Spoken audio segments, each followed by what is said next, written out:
ม่วนหลายพี่น้องเลยอยากพาเอฟซีเนาะเบิ่งได้มาถ่ายอยู่บ้านก่อนนะพี่น้องเนาะเมืองจำพรพี่น้องเนาะให้พาป่าพี่น้องเนาะเหล่าศิริยะเรียนประถม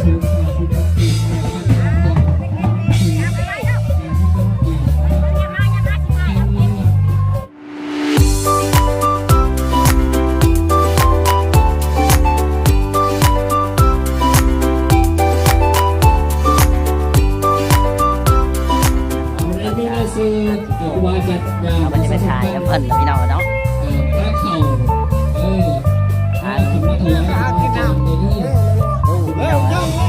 เอาสาวเต้น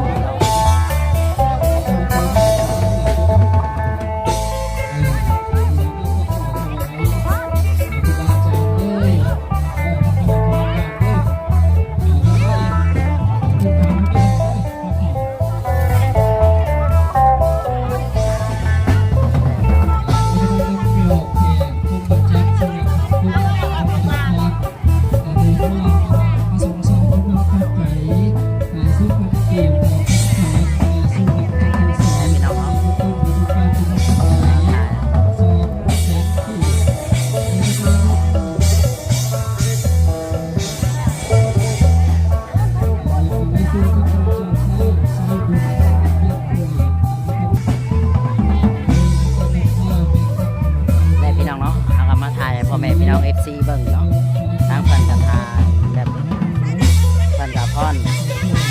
แก่พ่อป่าพี่น้องเนาะทางบ้านลูกบอลพี่น้องเนาะ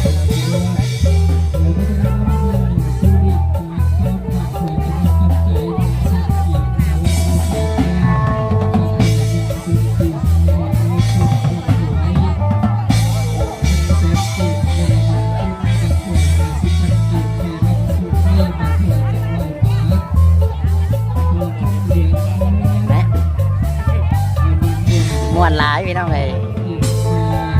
อยากพาเอฟซีเนาะเบิ่งได้มาถ่ายอยู่บ้านก่อนนะพี่น้องเนาะเมืองจำพรพี่น้องเนาะให้พาป่าพี่น้องเนาะเหล่าศิริยะเรียนประถม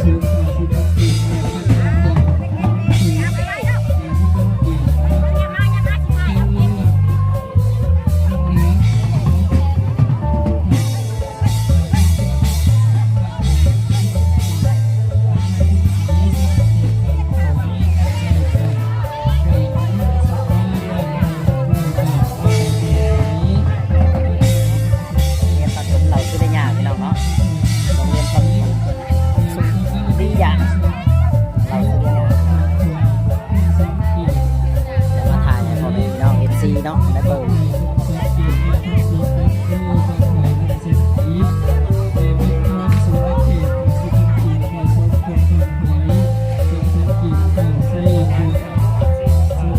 ม่วนแล้วพี่น้องไปพี่ทุกท่านช่วย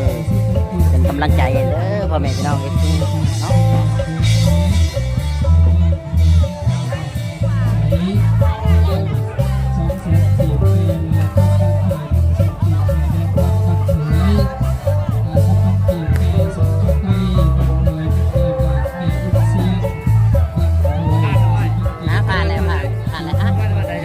คนบ้านนี่แหละแม่นผากถือช่องเบานัดชาแนลเด้อถ่ายหน้าไปน้ำช่องเบานัดชาแนลช่องเบานัดชาแนลผากที่ตามเพิ่นเด้อพี่น้องในภาษาไทยเนาะเพิ่นกำลังเริ่มเฮ็ดช่องจักเดือนแล้วเฮ็ดจักเดือนเลยเขาเฮ็ดเดือน2 เดือนนะเดือน2 เดือนคนที่ตามตอนนี้อยู่ที่เท่าไหร่เลย66 คนผากที่ตามช่องเบานั้นชาแนลเนาะบ้านนาเสือกนั่นแหละใกล้บ้านจอยโดยนี่แหละเนาะฝากFC ที่ตามบ้านแม่นเป็นใจเฮียงเป็นพี่เป็นน้องกันนี่แหละพี่น้องเนาะโดยฝากที่ตามเพิ่นนี่เด้อพี่น้องเนาะฝากทาง FC หรือว่าอยู่ในประเทศต่างประเทศก็แล้วแต่เบานั้นชาแนลพี่น้องเนาะโดยบ้านเราขอให้มีสติ๊กเกอร์ใกล้กันนะโดยเสือกน้องนี่ละคนเนาะเจ้าเ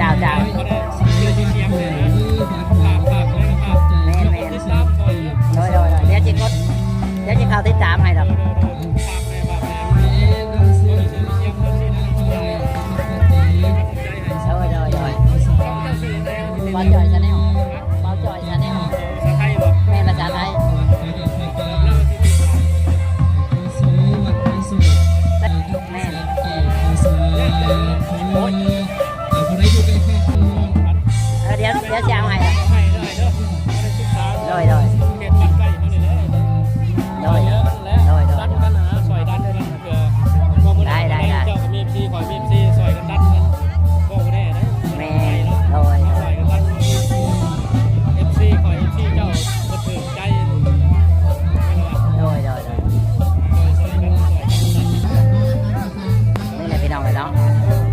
บ่นี่ ซอยดันเด้อ โดยเดี๋ยวจะเอาเพชรนั่นแหละ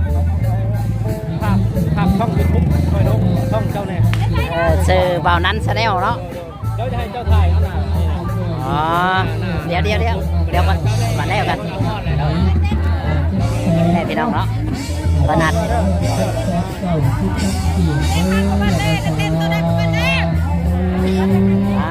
ทุกคนไปเอาของพี่ก่อนนะคนไปเอาของพี่ก่อนไปเบิ่ง น้ำกิน เอาน้ำกิน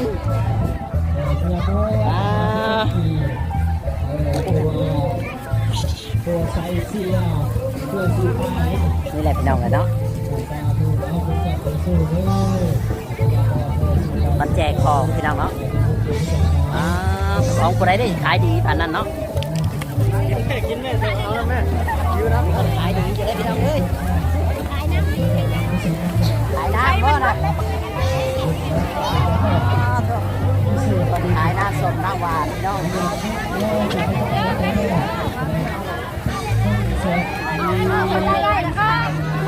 ขายดีดีเนาะเพราะมันขายดีหลายเดี๋ยวข้างนี้ก็ลายพี่น้องเลยมาทุกฮอนแดดช่างพี่น้องเลยทุก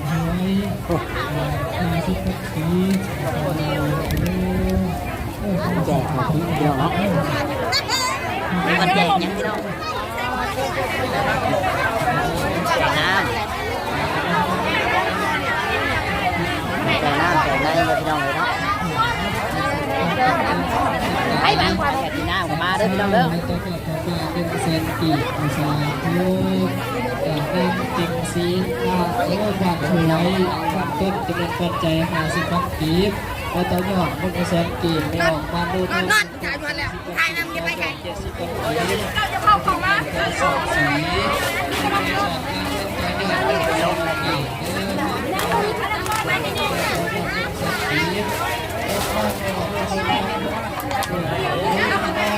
ขายดีเชิญเอาดีเนาะใส่ไม่หรอกใส่สีที่เป็นอะไรคอยชดเต็ม เขาลองจะแซ่บขายยังไงนะคนขายยัง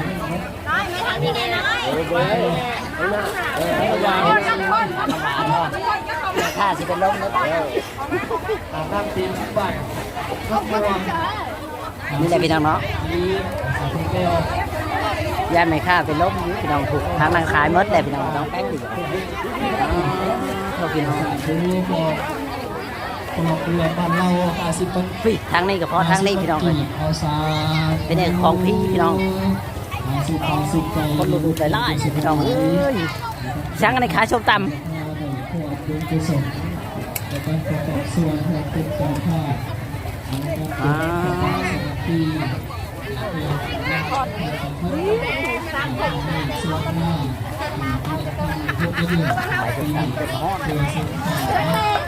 ร้านนั่งเลยพ่อนี่นะ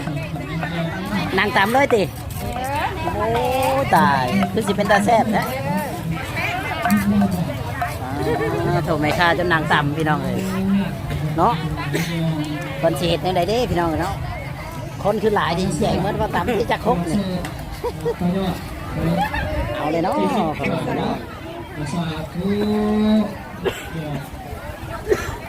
แจกกับพี่น้องเลยเนาะคนกระลายอยู่เลยพี่น้องไอ้ปุ๊กของพี่กระลายพี่น้องอันนี้เพิ่นเฮ็ดเพิ่นแจกอย่างไรแจกน้ำ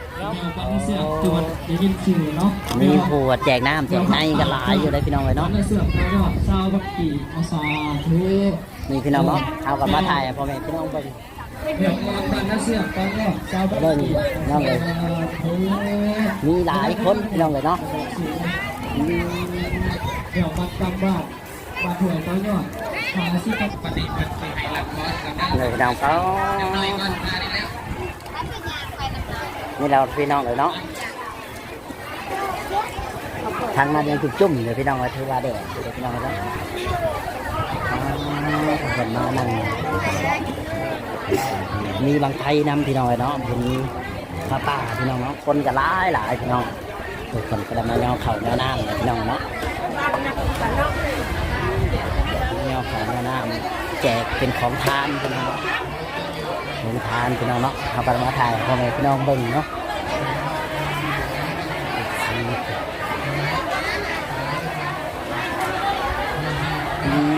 เพื่อนนักศึกษาพี่น้องเนาะที่ว่าเพิ่นเป็นคนล้ำคนพ้อนอะไรพี่น้องเนาะมาถ่ายให้พ่อแม่พี่น้องได้เบิ่งพี่น้องเนาะอาจจะเห็นเพิ่นก็มานั่งรอกินข้าวกินน้ำ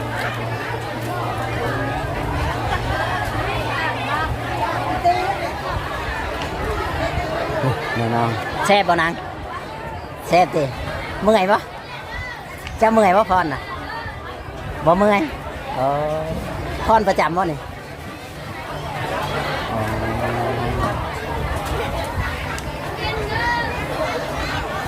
เจ้ามาในบ้านใดนี่นะอ๋อเราซื้อได้ยาเนี่ยบ่โดยนี่แหละพี่น้องเนาะนักเรียนบ้านเราซื้อได้ยาพี่น้องเนาะเขาก็มาถ่ายพ่อแม่พี่น้องเบิ่งทุกคนกันจะกินข้าวกินน้ำพี่น้องเนาะถ่ายแบบซีเบิ่งเนาะกินพี่น้องพวกพี่น้องเลยเนาะมาเด้อพี่น้องเลยมีของแจก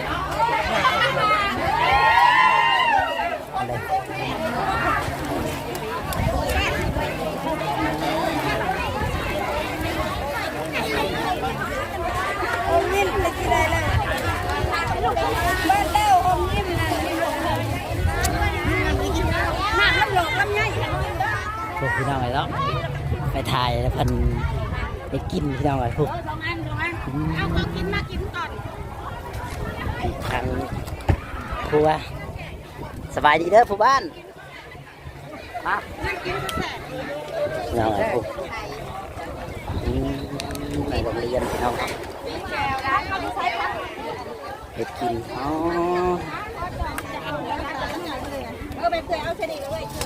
สบายดีเลือกซีพี่น้อง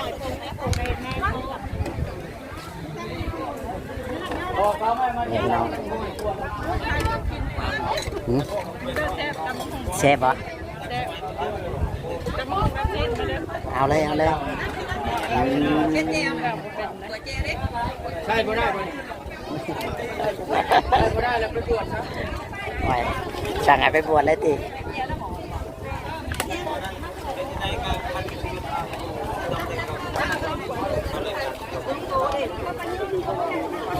โหดแท้ให้ไปบวชนะนี่สบายดีสบายดีมันเด้อยังแข็งแรงคือเก่านี่แหละพี่น้องเนาะคนก็หลายพอสมควรเลยพี่น้องเนาะคนก็ได้มาเห็ดครัวมุ่งหนึ่งพี่น้องเนาะทางเราก็มาถ่ายให้พ่อแม่พี่น้องเบิ่งเนาะที่เพิ่นกำลังกินข้าวกินน้ำกันพี่น้องเลยเนาะที่เพิ่นอะไรก็เป็นกำลังใจเด้อพ่อแม่พี่น้องอันนี้ก็ทางโรงเรียนพี่น้องเนาะจะมาหาแม่ครัวเพิ่นทำกับข้าวกับน้ำพี่น้องเนาะทางบ้านเฮานี่แหละพี่น้องเนาะถ้าว่าซีท่านใดอยากช่วยสร้างว่าช่วยมาให้พี่น้องเนาะเพราะว่าบ้านเฮากำลังทำใหม่พี่น้องพวกเพิ่นกำลังทำเนาะพี่น้องเพิ่นกำลังสร้างเนี่ยเพิ่นก็อยู่ในห่มเนาะหลังจากว่าเพิ่นเฮ็ดผ้าป่าแล้วพี่น้องเนาะเพิ่นก็ได้มาแห่ผ้าป่าอะไรพี่น้องนี่แหละพี่น้องเนาะถือว่าคนหลายอยู่ได้พี่น้องเลยเนาะของกินก็หลายอยู่เนาะเพิ่นก็แจกของแจกก็หลายอยู่พี่น้องเนาะก็อยากให้พ่อแม่พี่น้องช่วยเป็นเบิ่งคลิปน้องจอยนี่เด้อพ่อแม่พี่น้องเนาะนี่แหละถวายที่ท่านใดอยากเพิ่มเติมอยากช่วยแบบช่างวัดช่างว่าที่ว่ากำลังสิตั้งวัดนะพี่น้องว่าจะเป็นยังไงเนาะอันนี้ก็แบบบ้านนี้ก็บอกเคยมีวัดจ้าเถื่อพี่น้องเนาะเป็นครั้งแรกพี่น้องเนาะก็ได้ว่ามีอันนั้นเนาะมีคนในบ้านนี่แหละเพิ่นบวชเป็นครูบาเนาะเพิ่นก็เลยอยากมาตั้งวัดในบ้านเกิดของเจ้าของเนาะก็ว่ามาแบบช่างวัดช่างว่านี่แหละพี่น้องเนาะนี่แหละกำลังเฮ็ด2 ปีเลยพี่น้องเนาะเฮ็ดวัดแถวนี้แหละพี่น้องเนาะก็อยากให้พ่อแม่พี่น้อง FC ได้เบิ่งเนาะพวกเพิ่นก็จูดบังไฟน้ำพี่น้องเนาะจังใดก็ได้ พี่น้องเนาะทางคลิปนี้เขาก็สิบ่มีหยังหลายพี่น้องเนาะก็สิขอจบคลิปไว้ก่อนพี่น้องเนาะถ้าว่าผิดพลาดประการใดก็ขอโทษขออภัยนำพี่น้องเลยเนาะทาง FC บ่ว่า FC พังลาวพังไทยและก็ต่างประเทศนำพ่อแม่พี่น้องเนาะเฮาก็ถ้าว่าอยากช่วยเหลือทางวัดทางวาหรือว่าสิช่วยทำบุญทำศีลหรือว่าสิสร้างหยังก็แล้วแต่พี่น้องเนาะก็เพิ่นคลิปมาจ่อยอยากโมทนาบุญด้วยกันพี่น้องเนาะแล้วก็มาจ่อยอยากหาภาคพ่อแม่พี่น้องภาคบุญภาคกุศลนำเนาะสร้างวัดสร้างศาลาพี่น้องเนาะสร้างทุกอย่างในวัดเนี่ยกำลังสิเริ่มสร้างวัดอะไรพี่น้องอยากให้พี่น้องหรือว่าสายบุญหลายๆท่านนะเห็นอยากช่วยทำบุญทำศีลกะแล้วแต่พี่น้องเนาะแล้วแต่ว่าFCเนาะจะไหนก็คลิปนี้ก็สิบ่มีหยังหลายพี่น้องเนาะแต่ว่าขอจบคลิปไว้ก่อนพี่น้องเนาะถ้าผิดพลาดประการใดก็ขอโทษขออภัยนำพี่น้องสวัสดีและสบายดี